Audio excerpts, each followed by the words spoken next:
Father, forgive them. Welcome to the Jesus and Jones podcast. I'm your host, Andon Jones. My co-host is Thomas Kaiser, and our guest today is Brandon Jones. Brandon Jones is my dad. He is a tax professional who is a Christian father of three, who owns his own business called Valley Tax Partners. And we're so excited to have him on today.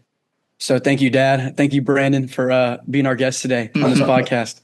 Thanks for having me on. Welcome, Brandon. Thank you. And one question that I want to make sure and just preface and ask is, even though I already said it, you can give a more in-depth answer is, what do you do for a living? So what I do is I take people's documents that they get during what they call tax time, and I work with them inside of a software and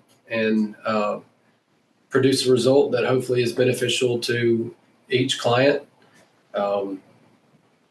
I don't know if I do it differently than everybody else, but I really do care about each client. I really want to make sure and do the best job for them and take care of them, not only in tax season, but also outside of tax season. And so besides that, do a little small business consulting as well. And that just involves reviewing financials for clients, trying to help them make good decisions and all around try to have a healthy business. And I think enough people know what the tax season looks like. But just if you could get a quick overview of like your business schedule, like when's the busiest moments of your year? What does that look like? Just how long does that really keep you fully just kind of like invested in that for a time and in the season that you're in right now and the season that you were in at the beginning of the year? Yeah, so we kind of start ramping up around the 1st of January, and it escalates quickly. Usually about the end of January, we're running, 10 to 12 hours a day, and we run that usually Monday through Friday, and then however much time I need to spend on Saturday in here, and then that runs all the way usually till about the 1st of May. And then it starts slowing down, and then it just kind of depends on each year. Some years I'm busy June, July, August, September, October, and some years I'm not as busy June, July, and then I start getting busier August, September, October. So it really just depends. I'm sure everybody's business is a little different, but that's kind of how mine runs most of the time. Gotcha. And one thing I did want to ask, because I think there's definitely a difference between like Christian business. Then there's also like a business that is owned by a Christian, right? Which both are great. How do you use like your faith and incorporate your faith into your business while not like forcing it on anybody else? Like you just, it's who you are and the way you carry yourself. How do you do that on your day to day, especially during tax season? Yeah. So that being a Christian is embedded in everything that we do here. The way we try to treat people, the way we respond to people, especially when they're upset about things. I mean, some people don't like the time it's taken us. Some people don't like that we didn't answer the phone fast enough. Some people don't like that we didn't answer the email a certain way. I mean, thankfully, we don't have a lot of issues outside of that. Again, most of the time. But we just try to handle things like Christ would. And if I have a chance to bring up Christ in a conversation, in a meeting, to tell someone about what he's doing in my life at the current time, I definitely do. And I try to allow the Lord to speak through me in any of those conversations. Of course. Gotcha. Yeah. I have a really interesting question. Don't get to talk to a lot of tax people very often. So if you were going to give like, so let's put it in the scope of someone like me, young guy. I've got a little bit of stuff going on, but not much. So I've got some tax stuff going on, but it's not, like you're established for several years, grown man type kind of taxes. So what's like your one piece of advice for like preparation for tax season for young men, coming up, getting ready to take care of that stuff on their own? Probably just make sure you have all your documents They come at different times during the tax season. Yeah. And one of the biggest things is people get a little ahead of themselves, and they'll want to get everything done, and they'll bring all the documents in, or what they think is all the documents, and it's not everything. And so if we don't know any better, after we process the return, it gets e-filed and accepted, then they call us and go, oh, I forgot about this, or, oh, I just received this in the mail. And so that creates an amendment, which can be, it can affect the tax return adversely and cause them to owe because it's just the way that it's configured. And then, of course, there's an extra expense in having to do the amendment as well. And so I would say that's kind of the first step in making sure you have your ducks in a row. Yeah, have your documents together, and hopefully all the documents. I remember my dad had just sold the house that I grew up in about a year ago.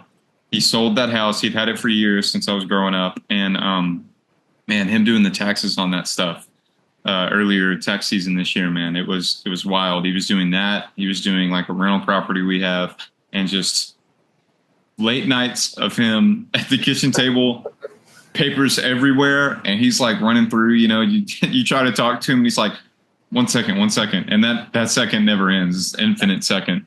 But there's a lot to keep track with when you're doing stuff like that. So I don't know how you do that for a living, more power to you, but it looks like a nightmare during actual tax time, Well, I think that's one thing that people run into and don't even realize, to each its own, and I'm, everybody does something different, but a lot of times when they normally do it on their own and they have to compile all that information, and of course there's a component they have to compile on their own before it gets to us, just because we don't know everything that the person has. But when they give it to us and then we prepare it, and of course there could be questions back and forth to kind of get to that final result. Yeah, people go, oh my gosh, I know I had to pay some money for you to take care of this, but I didn't have to spend hours and hours and hours in front of the computer. Yeah, I mean, yeah. So we definitely get that a lot when people have done it on their own and then brought it to us and kind of experience the ease of how that flows. I think that's why it's so big too these days, because I mean, hardly anybody does their taxes on their own. I mean, I don't talk to many people that do it at all. But you probably have and you're probably more familiar with the actual metrics than I am, but I would say based off my encounters, you probably have 60% of people that will use an app, and they'll get just automatic tax help, like through Regions or TurboTax or anything like that, and quickly run through their stuff. And then if you have some really complicated taxes, you'll take it somewhere, and then you have the other percentage of people that are going to firms that do that like regularly. And then you have a very small percentage left of maniacs who do that stuff on their own. I'm never going to understand. Not for me. That's interesting. Yeah, it's interesting. I mean, there's a lot of people. I mean, there's a lot of people that come to us that, I'll say, hey, you could take this and do this on your own. And they're like, no, there's no way. Mm-hmm. And then there's people that come to me and go, hey, I messed up and here it is. And can you help fix it? And I'm like, oh, okay. And we walk through that process. Right, and they're like, you know what? I don't think it was worth it to do it on my own. So we have a good mix of people. Again, if it's something that we feel like they could do on their own, we try to tell them, but a lot of people, like you said, are just like, no, I don't even care how much it costs. Just take care of it. I don't want an issue. So yeah, I'm like somewhere in the middle where, do it if I can, if I can get everything, if I have easy taxes, which I do at this stage in life, but easy taxes, just get an app, process it real quick. You can take care of it. But we'll see how that continues to go for me as more things develop. But what got you into wanting to do taxes specifically? Did you always want to do like finance in general, or was it accounting first, or was it not even business related? What got you where you are at Valley Tax? Sure.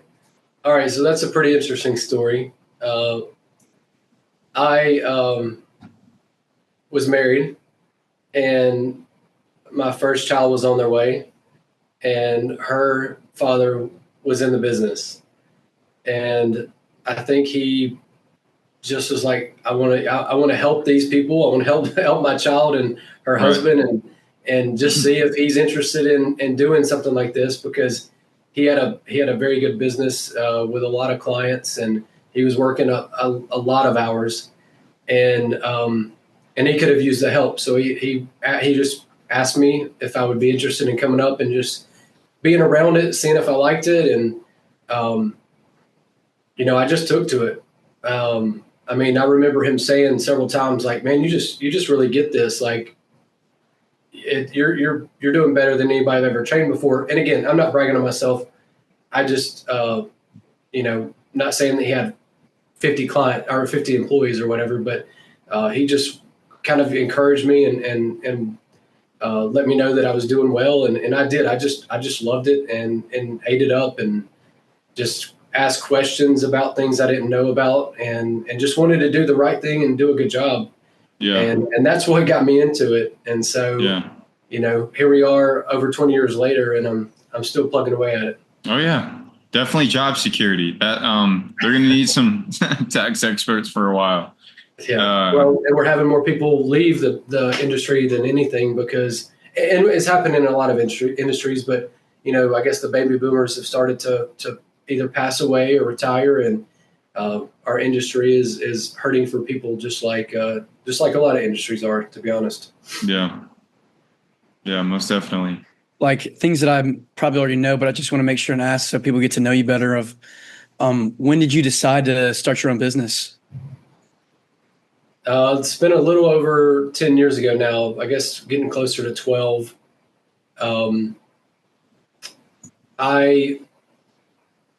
I'll spare you the details just because, but basically I knew it was just time to go out on my own. I'd been working for what was my ex-father-in-law now, or had become my ex-father-in-law, and things were going fine. I mean, they were good. There wasn't anything wrong, but I just knew it was time to venture out on my own and start, my own journey, being a small business owner. And so I did. I decided to take that step and get out there. And it's been an interesting journey, but it's also been really cool at the same time. Yeah. Right. And one question too I wanted to ask is like when did you come to the faith? Sure. Growing up, I was in and out of church, either with my parents early on, my mom a little bit, I think even my dad maybe just a touch. But my grandmother took me, or actually both of my grandmothers took me off and on for years. And then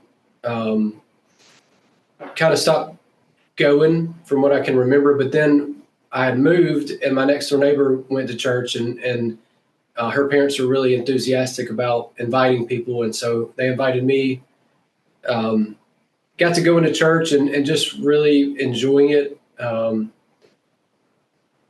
I don't know if I would say I was a Christian at that time, but I definitely was being under the right influence and around some just really godly men and some godly people. But probably around 17, I had broken up with my longtime girlfriend and had just handled it really badly. Started doing some things that I shouldn't have, and acting completely different than I had acted most of my life. And so my mom basically gave me an ultimatum. She said I either had to go to church or I had to move in with my dad. And moving in with my dad would have meant that I would have moved over an hour away from my school, my friends, my life that I knew it, because I lived with my mom, primarily my whole life.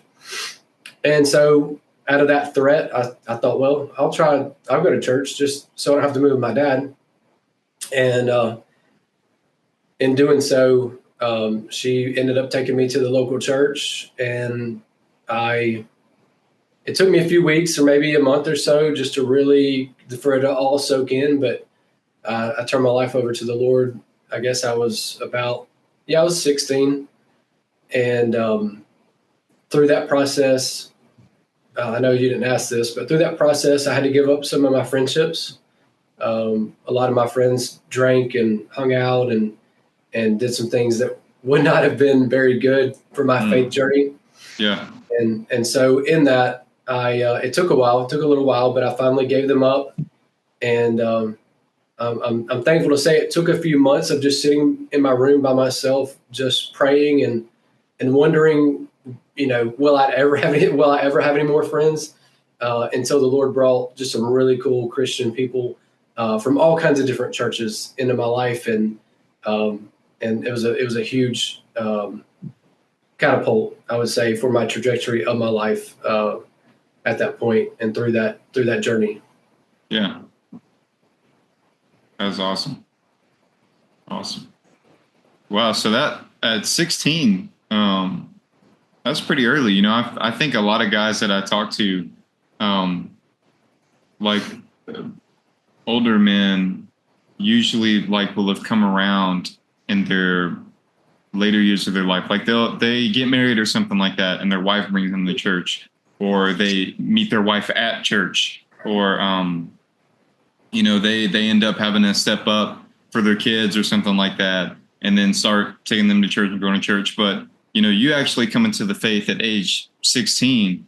That's a pretty big deal. I mean, you've been walking with Christ for a long time now. So I don't know. It's just awesome to see that, to be honest. I think a lot of just me being around the men that I'm around, most of them come to the faith at a very late stage in their life. And they're always like, man, I wish I'd done this sooner, and of course you were growing that whole time. You weren't like, just this great Christian guy at age 16, but you started there. And it's just nice to see that, there's a lot of men that just regret not doing it earlier. And it's really cool to see that. Yeah, I would love to say that I didn't, stumble along the way and fall over a few times and make some bad decisions. But thankfully, I think about a song, The Anchor Holds, and it kind of reminds me that even in the waves and the wind and me making stupid decisions and being hard-headed on things, the Lord, he never left. He never gave up. Yeah. And I probably would have progressed a lot faster if I would have been so hard-headed, to be honest with you. And so anyway, it was I'm thankful that I knew the Lord from a young age, and even going back to, my grandmother. I mean, she was, I would say she was spirit filled. I don't know exactly what kind of churches she went to. She liked the small church, and sometimes that ended up, moving around a little bit. But I believe that, she prayed for me a lot, and she kept me out of, through her prayers, I think it kept me out of a lot of trouble that I probably should have got in. And it kind of, and again, I think it helped jumpstart my faith, because of that. I mean, I've always had what I would call a higher level of conscious, and it's hard for me to do some things wrong, like I feel it and I hear it. And so that's been helpful through all the years, if that makes sense. Yeah, no, absolutely. Part of that too, just having the Holy Spirit since age 16, that's that, like you said, that voice that's there that will keep you in line, keep you in check, and is there, and your grandmother praying over you, just that too, layer of protection. So absolutely, I get it for sure. Kind of switching gears a little bit, you as being, of course, my dad, but also just someone that has had mentors in his life, but also like is mentoring other men. What does it look like for you to be a mentee of somebody, like to someone that you have having a mentor, but also what does it look like being a mentor to younger men and like helping them with their family, faith, and business? I've had one really good mentor in my life, and others that have been helpful. And the biggest thing I can say for being a good mentee is to listen and to, of course, question. I mean, that's part of it. Ask questions and make sure you understand what they're saying and where they're coming from. But then do your best to pray and then just do it. Just allow what they're saying, and the Holy Spirit to kind of work in you to change you in whatever area, in whatever way that they're recommending and they're suggesting. And I mean, that's been one of the biggest things. When I talk to my mentor that I still have today, he's helped a lot of people. He's tried to help a lot of people. And one thing that he's always said about me is I've just been willing to do it, And again, that's the Lord working in me. I'm not saying that I'm great and or anything. I'm just thankful for whatever reason that's happened. Again, I've been hard-headed a lot of my life, and I've been stupid a lot of my life, just in decision making and stuff like that. But it's nice to hear like him say, like, you just have done it. You've done the work. You've been open-minded, and things have changed. Things have changed dramatically in my life. So to be a mentor, I always feel like I should do better with that. And at times I've tried to do that and haven't been given the freedom or the release to do some of that. But I feel like I've got a lot to say because I have made a lot of mistakes, and I feel like the Lord's shown me those and helped me to know how to prevent them. So I just try to be open and honest with people, I guess, would be my biggest thing. I try to tell them the mistakes and the pitfalls that I've made. I try to do that with you all the time. I tell you, this is where I fell in the ditch, and this is where I drove off the road, and even sometimes ran it right off the cliff. And the way back was really hard, and it took a lot of digging and a lot of scratching and a lot of, hard days and hard nights. But, I feel like I've gotten past a lot of those things, and I just try to be honest with them and tell them that, because, I mean, I think they, like, I can't remember if it was a couple of Sundays ago. It was like your testimony is how you win people, how you tell them how they can see that God's worked in your life. And so that's what I think I use the most. Mm-hmm. Gotcha. And one question too is like, what have you grown the most in spiritually this past year? That's hard to put in words. I will say my prayer life has grown tremendously. I had some medical issues at the first of last year that ran off and on through probably May, June, and some of July. And it was causing me to get stressed out. It was causing me to just really not be able to process things like I wanted to.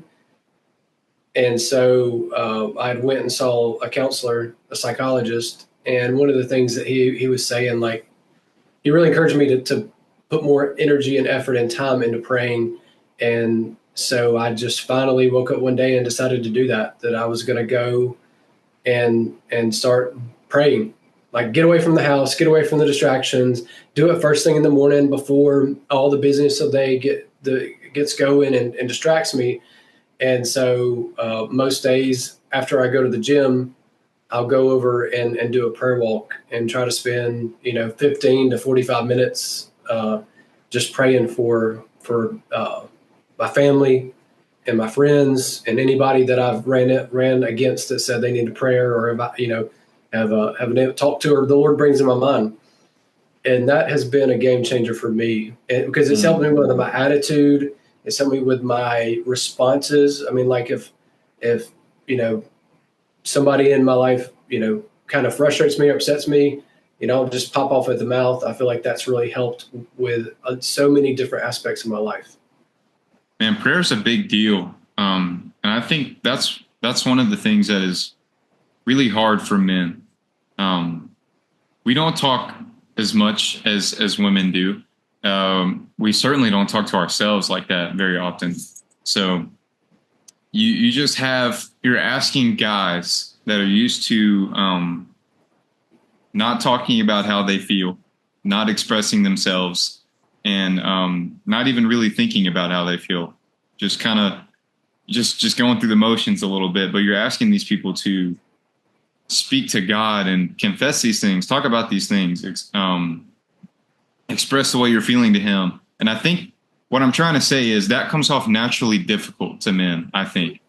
And trying to grow in that at such a later stage in life, big deal, man, big deal. Just trying to achieve that same like revolutionary level of growth when you've been walking with the Lord since age 16. I just like seeing that. And prayer is a big deal, especially for guys. I think we need to pray more, pray often, pray harder. And I just like seeing that for real. That's hard for us men. So that's really cool. Yeah, I think that we really do need to be open to changing every day. That came across really easy. I made that, I was able to make that statement very quickly, but I know that's not easy. I know that's hard. But I think that's where, you get in that heart posture and you really set your mind on, just being open to what the Holy Spirit's saying to you, right, or leading you towards whatever you want to say or whatever He's doing. And I found help in YouTube videos. I watch a lot of YouTube and try to stay on that Christian content as much as possible that can be helpful, because you never know when they're going to say something that just the Holy Spirit is like that's for you. Yeah. And then I don't do as good of a job as I used to, but man, getting a good Christian book that is relational and just it can really speak to you has really helped me out a lot. Yeah, for sure. That's interesting. Reading books is hard, especially for us younger guys. We have everything at our fingertips, man. So trying to choose a book as the medium over watching a YouTube video or, watching your Christian Instagram reels. So that's really interesting. I'm doing really good if I read my Bible. That's my book. So has Christian books for you been a thing that you've done a lot? Yeah. So I would say, it doesn't just have to be a book, right? I mean, we are in a digital age and everything is at our fingertips. And so Audible's really been helpful for me. I know there's other things, I think like Kindle books, and I'm sure there's many more things that I don't even know about, but Audible, that I enjoy that because I can put it in my ear. I can go for a walk, or I can just I can do something that's not too distracting while making the focus hearing what they're saying. And so that's been really helpful for me. If I sit down to read a book, a lot of times I'll go to sleep. So that's not my first choice. Same. Right there with you. I can even do better reading a book on the computer. Like if I pull it up and I read it on the computer. Oh, really? I've done some of that. Yeah. So that's been helpful. I will say another thing that has been somewhat of a game changer for me in just really opening up the Word and making it more fun to study. So I wanted to say this because it could be helpful for somebody that hears this. But there's a podcast called Bema, Bema, and I've been listening to it for, I don't know, 6-7 years now. I mean, not consistently, but I went through the whole Old Testament, New Testament that they have, and now they're way past that. But that's been very helpful. And actually, I thought it was really cool. I was flipping through YouTube, and Lecrae interviewed the guy that started that podcast, I guess a couple weeks ago. Oh, nice. Yeah. So he's getting some airtime. Sweet. That is cool. Yeah. Yeah. I just thought that was interesting because books are hard for me, but Audible, that's a lot of guys do that. That's pretty popular. So I don't know. I might check that out. That was pretty good. I got some that I want to read because I know what they're about, but I'm never going to sit down and read it. But I listen to a lot of podcasts, and like you said, I listen to YouTube videos all the time. So yeah, just using that as a medium, I think would be helpful. Yeah. I think I definitely know this question and I know the answer to this question. I mean, I know the answer to this question. This question I'm about to ask you, but like, I'm Malachi's the oldest, right? Like, he's in his early 20s. I just, like, I'm about to be 21. You're in your early 40s. What was it like being a young dad? And I mean, you started taxes around the same time I was born. So like, what was it like being a young dad and like trying to further your professional like career, and having to deal with like two kids at the same time? That was a double-edged sword, because I was young and stupid, and man, I had so much to learn. I got married young, and the church that I was at was behind it. They were all supportive of it and encouraging it. And we walked into it, and bam, Malachi was here, and then bam, you were here, and it was tough. I mean, you're basically, God, you're just so young, and you don't know it. You don't know anything. I thought I did. So I learned a lot. I learned with y'all. Like, if I had a child now, I feel like I could handle things a lot differently because I've learned so much and changed so much. But on the other side of things, like especially when it comes to having a different drive, a different desire, and doing things. When I got out of high school, which I was 17, and I tell my mom all the time that was stupid that she let me graduate in 17, but whatever.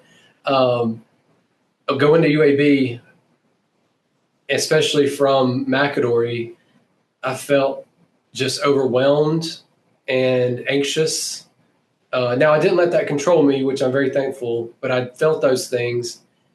And I ended up making an F and probably making a B and a C and, some B's and some C's. But I made the F because I didn't even know you could withdraw from a class. That was how, not savvy I was to college. So I went into Jeff State with under academic probation when I started back to school after you guys were born, and I'd started working, doing taxes, just really more in the just entry level, the basic data entry, and then just learning and even handling the phone and money and just all of those kind of things, making folders. But it gave me such a drive and such a desire to want to succeed that I don't think I made a C the rest of my time in college, or not that I can remember. Definitely not at Jeff State. And most of the time I was making A's and I made some B's. I was on the dean's list. I think I was on the president's list. And again, I'm not bragging. I promise I'm not bragging. I'm just saying, like, I had such a different drive and just a different desire to want to succeed and want to do better and build a life for us. So that would be the double-edged sword that was having kids young, and then also kind of getting in the business and I was really more of self-employed. I mean, I guess for a couple of years I wasn't, but after that I was kind of more of an independent contractor. So I kind of was self-employed and had to do odds and end jobs outside of tax season for many, many, many years until I finally grew the business to where I don't anymore. Gotcha. And I would say, like, whether like intentionally or unintentionally, right? Like, I mean, it depended, because when I was growing up, I definitely spent all the money that I got from birthdays and other things like that. And Malachi did the opposite. But once we did get a little bit older, I was the one that was saving all the money, and Malachi was spending it all. But I would say, like, for you, not being someone that's like, I mean, you have investments and you're in some sort of, like, I would say finance per se, right? Like you're handling numbers and cash flow a lot, and you're being even like more aware of the money that you're spending and what you have because of your job and your position and title. Like, how is that? Because I know it's made an imprint on me. But like, how has that been to your life of your position and who you are, and like being like, well, I have to be good with money. Like I have to, but also like at the same time being a Christian and being like, the Lord's in charge of my finances. But like, if I'm not good with money, how am I supposed to be good with like doing other people's, handing other people's money in a way? So I've always been a numbers person. I've always been concerned about money. I have always I used to save my lunch money growing up and not eat at school and stuff just so I'd have money in my pocket. So I've always kind of been that person, and that's good and bad because on one hand, there's a savings aspect, there's a wanting to handle the money correctly, not doing some of the frivolous things that other people might do. But then there's another part of it that I'm still working through, and I think I've gotten better than I used to. But I wouldn't, maybe a stingy greediness type thing. I wouldn't say greedy as much as just stingy, and that's really hurt me at times. I think from being willing to allow the Lord to work through me, because I haven't been willing to listen to His voice and follow what He's telling me to do. And in recent years, probably the last, I don't know, 5 to 7 years, I've tried to get a lot better at that, knowing, because I've just seen Him continue to work. Like when I have been faithful, when I have been obedient to Him asking me to do something, whether it's give somebody some money, tip somebody generously, or maybe even not charge somebody for a tax return that I've done. Whatever those things may be, He continues to reward me. And again, I'm not saying that we give to be, to be rewarded, but He's just continued to show up. He's never let us, He's never, I guess for lack of a better word, He's never let me down. I've just always seen His faithfulness and His provision in my life, especially the more and more that I am faithful to do those things. But that's something that's I've continued to try to get better at. And even to the fact that we've made some decisions in our business, about the way we handle our finances in our business and in our personal life that that a lot of people I don't think do. And that's okay. It's just, we felt like that's something that He was calling us to do, and we decided to do it. And my wife is very giving. She's very giving and she's very generous. And so it's taken me a while to get my mindset and my heart in the right place for that. But we try to say yes to a lot of things, I guess is what I'm kind of boiling that down to. And so that can be inside the business, that can be in our personal lives, and just I try to keep my heart and my mind away from that greediness and wanting to just kind of, or be stingy. Stingy is a better word, because it's not that I'm necessarily greedy, it's more stingy. I'll say this, of course, because I have insight that the viewers don't have. But I would say definitely that's something that I struggle with too, that I had to learn on my own, and the Lord had to teach me, because I saved, a lot of money, and the Lord's been able to use that. Thank God to take care of me in these next few years, going to Highlands College. But I guess because I've opened up about myself on this podcast enough, when did you become aware of generational curses, and how do you, in the best way possible, because you can tell me what to do. You're my dad, but you can't make me do something. You can't say, hey, pray against this, pray against that, because that's what I feel like, the enemy's trying to make you struggle with, because I did too. But when did you become aware of generational curses, and how do you pray that off against yourself and then your sons, so me and Malachi?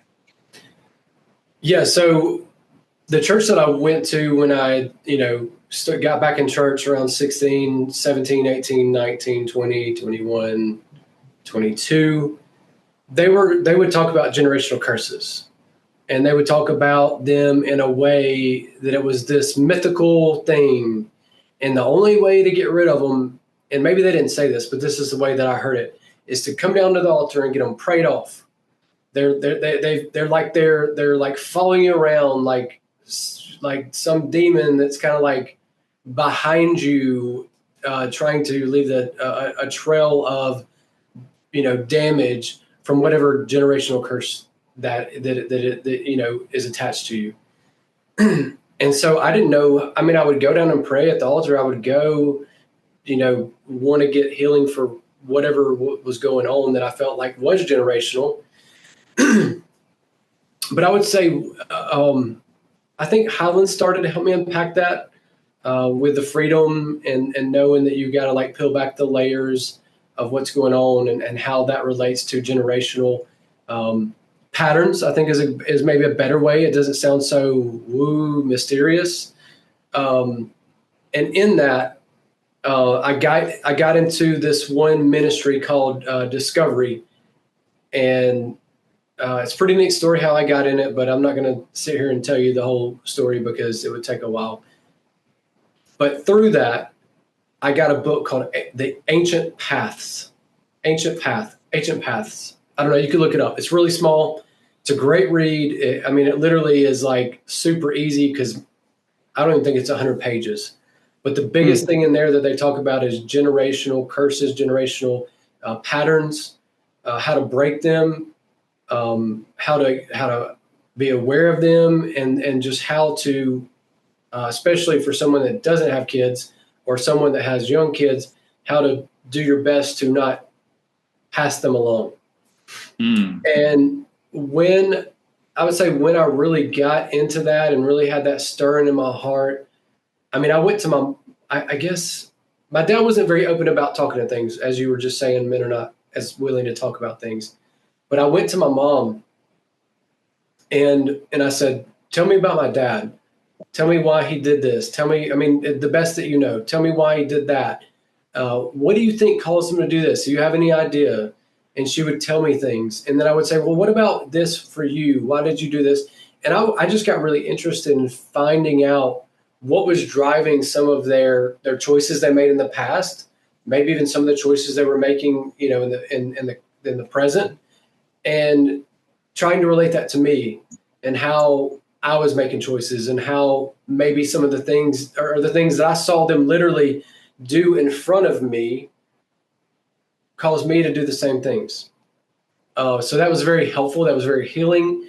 And that was very eye-opening to just be like, Lord, even though the kids are here and they're growing, if I can stop this now, if I can, even though again, maybe they've gotten some of this, but maybe I can make a change to where they don't get all of it, again, because what it is more than anything is they're seeing you walk these things out in your life. And then they don't even realize that they start doing the same thing. It reminds me of someone in a movie that would say, I'll never be like you. I'll never be like you. I'm never going to do the same things you do. And then you see them be exactly the same person. We've all seen that in a movie or maybe in a friend's life or a family member's life. And that's what it is. So I prayed and asked the Lord continuously to change me so I didn't continue to walk these things out, and then also allow them to be released from that, and see a different pattern that I'm walking out from now on. And I do remember, I think this is part of that, and I'm pretty sure, but when I realized the things I had done in front of the kids and how they had seen these things, how I'd maybe hurt their feelings or whatever the case may be, I remember trying to apologize to them and let them know that was not okay. I wasn't doing what I should have been doing, and please forgive me, because I hope that made a shift, right? Because they saw me do these things and they thought, well, I don't like it, but maybe that's just how people are. And then to say, hey, look, I didn't do this right, and I'm sorry. And I'm hope and pray that made a shift in their mind to go, okay, that wasn't okay, so I don't need to be like that. Does that make sense? Yeah. Yeah, I would definitely say that my voice is still coming back. I would definitely say, like, I mean, I think in the moments as a young kid, like you just don't understand fully because you just don't get how the world works yet, and that people have bad days. Because then even as a kid, you don't even realize you have a bad day. You're just like, yeah, like you just don't. You're just a kid. But I think looking back, even from what you said now, I definitely I can see that, and there's a lot of people that aren't even fortunate enough to say that their dad even ever apologized for anything, and I remember that's even something you told me about, that like that's how your dad was definitely like didn't even realize things that he did wrong, and wasn't willing to apologize because he didn't see anything wrong with the way that he helped or didn't help raise you. um so I can definitely see that, and I'm that's probably something I should be thankful for, that I don't even realize that I should be thankful for, but that's what that's what the Lord does even in moments like this. So I would say definitely made an impact on my life for sure. Well, and I remember you saying that reminds me that on my dad's deathbed, one of the last times I talked to him, he told me, he basically started crying and said, "I know I haven't been a good dad, and I'm sorry for that. You know, um, I wish I'd have heard that a lot sooner. Yeah. Wish we could have talked through things. Um, but I'm at least thankful that he acknowledged that when he did." Well, I'm so grateful as well that, like, I mean, I think I could spend time on like all the ways that it wasn't great growing up, and like there were issues, but for the most part, right, like let's just be real, for the most part we're able to have a great relationship now, and God has definitely like worked out even in these past few years of like us having a better relationship, and me like him just mending almost everything. I mean, I won't say almost everything, but a lot of things, to where you repeated some of those steps, Mhm. but you didn't fit the imprint. Like you decided to be something different, and for God to use you in that way, even if it was later than it needed to be. And so now, right, like I have the privilege to say that you did that, and you made sure that you made that important, even whether you weren't perfect or not perfect, that you at least tried. So I can do the same thing for my kids and for your grandkids, and then my grandkids and your great grandkids. Like, and that's what the Lord does, of like, even when we're not faithful, he's faithful to us. And like, man, if we really do just try and put some effort forward, even if it's a little bit, like even just a little bit of obedience goes a long way. And especially in families, like me knowing what I know now, and you know what you knew now, you knowing what you did find out as a young man helped me and helped Malachi. And so the same thing will return when we have kids. And I'm, you were my age, you were 20 when, Malachi was born. So like, I'm already probably doing a little bit better right there, of like not having kids so early. But of course, the Lord used it and worked it in the ways that he needed to. So it would be all for his good. And I'm a living, breathing testimony of that, from, being coming from you, and from that same like generational line of people that come from gambling out alcoholics, and business owners that businesses did not go when they went into the ground, and now we're able to have. I want to go into the ministry, and you're able to have a great business, and have a great relationship with both of your sons. So, and now have a stepdaughter that you treat as your own as well. So it's just a blessing to get hindsight and to see that from how Jesus gives us perspective, and the Holy Spirit just like is able to show us how great we really are doing, because it's all for him in the first place. It's all for God in the first place. Mm-hmm. Well, and that's where I know I've told you this before, and I tell other people that I encounter and have gone through some pretty difficult things, but Mm-hmm. I definitely went through some things that really sucked, and could go on and tell you my testimony about, again, bad decisions, and then just being hurt and being just the way my parents were and how I thought that was normal, and all the things that led to where I am today. But if you guys got to see that and saw and know where I am on this side of things, and if the people in my life that have sought me out for a mentorship or a friendship that's led to that, and if they get help, if they get healing, if they something gets saved in their life, because of what I've been through, then it's all worth it. Even though I'm telling you, it really, Yeah. really sucked. It really sucked. Yeah. Well, I've known Andon a long time now. Andon, dude, how old were we when we met? Both, like, You're what, almost 2 years older than me. Maybe, yeah. no, you're probably a year older than me.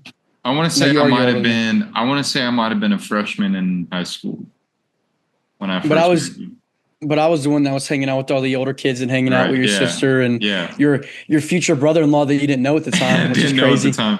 So But yeah, I've known Andon a long time. So seeing his growth and development over time has been great. Like, honestly, and though he's definitely had his ups and downs, just getting to see him get to reconnect and like experience two separate, like, growing up primarily with his mom and then staying primarily with you, very similar to what I did with me and my parents.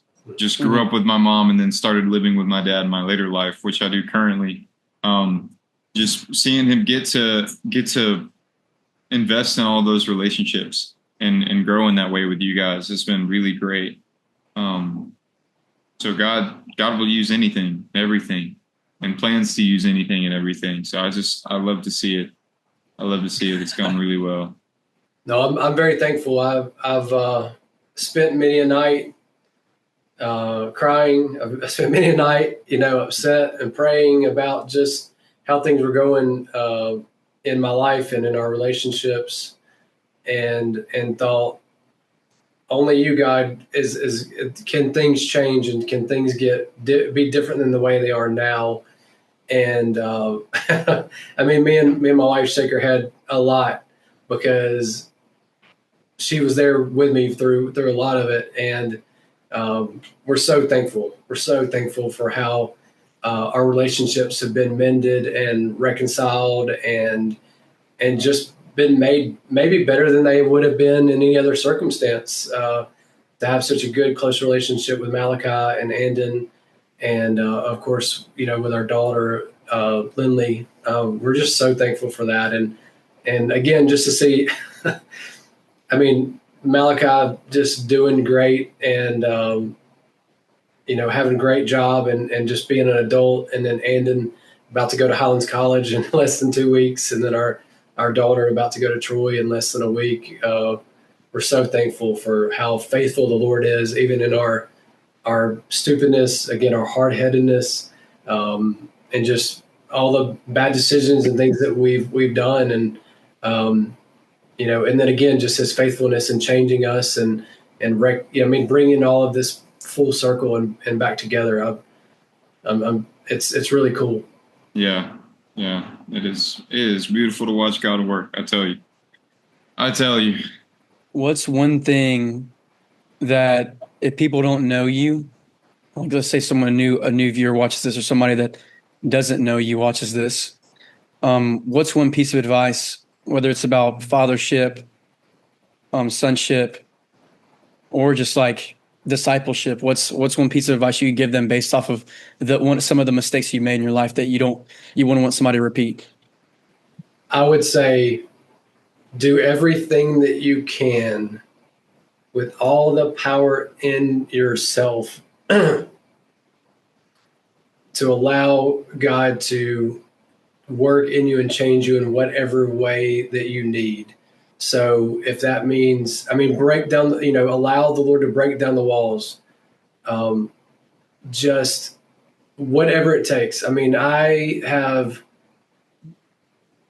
been through some sucky things. Again, I know a lot of people have, but it thankfully led me to like just sitting there and praying and crying and seeking the Lord, reading book. Like I said, just be open to what the Lord wants to do in your life. Don't, for the young people, anybody, don't be hard headed. Like, just be willing and open to hear the Lord speak to you, and just be ready to respond, because I promise you, doing it your way, trying to go about it any other way than the way He wants you to go about it will lead you the long way around, and could lead to just devastation and chaos and things that you don't want to have to go through if you will just listen and respond and be open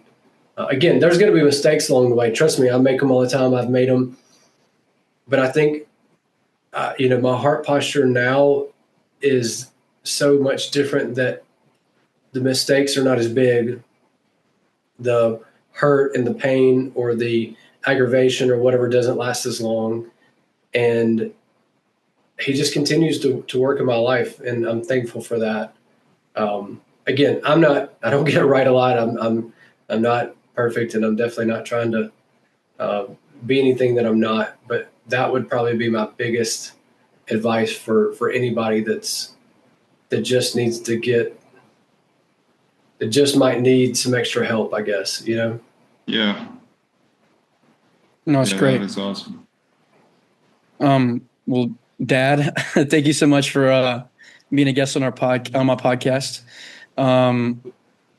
It's been a blessing to do this. Definitely helped me in some ways, even just understanding you a little bit better. And thanks so much for taking time out of your day to do this for me. Well, no, thank y'all for having me. I hope that anything that I said helps somebody, and and encourage you guys. And I'm so proud of you and what you're doing. And just even being faithful to this podcast. And I know what you've been through, and I know what you've had to overcome. And try not to cry. And I'm just so thankful for the man of God that I see in front of me. And I can't wait to see all the amazing things that he does in your life. And Thomas, I don't know you as well, but I know you've been a good friend to Andon, and I'm thankful for you. And just I just know he's got great things ahead and in store for you. And so I can't wait to just continue to see both of y'all do great things for the Lord in all the different aspects and industries and opportunities that he has. Well, thank you, sir. I appreciate that. Thank you. It's been a pleasure to have you on. Thank you very much.